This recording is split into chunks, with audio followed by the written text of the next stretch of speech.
Alrighty, it's time to get some work done.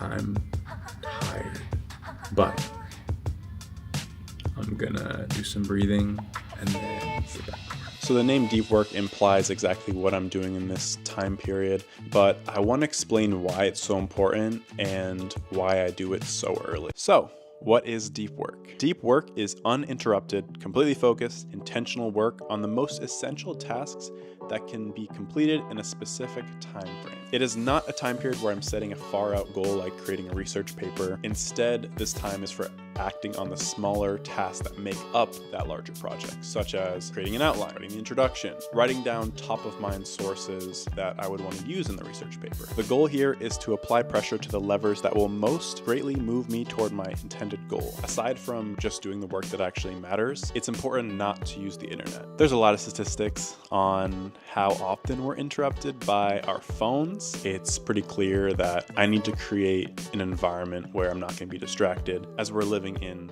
the most distractible era ever. I'm on airplane mode, do not disturb, and I'm not even allowed to use the internet during this time period because I found that as soon as you open up that door to social media, YouTube, you name it, if you open up the door to the internet, there's going to be distractions there waiting for you. I normally use do not disturb. Another way to do this is to use a focus mode. So if you do need to have certain calls coming in, you can set that up, which is really great. Depending on your work or your family situation, that can be good too. If you can't go completely offline, I can make a future video on focus modes and the benefits of using those. Deep work is important, as we've mentioned, because you're able to do the important work. And second of all, it allows you to tap into the flow state, the state of mind where you are working at your maximum capacity and efficiency and everything is coming to you without you having to think about it much.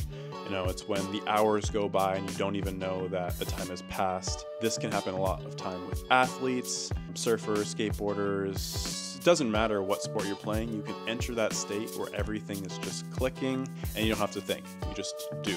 And research has shown that we are primed to enter the flow state within the first hour upon waking up.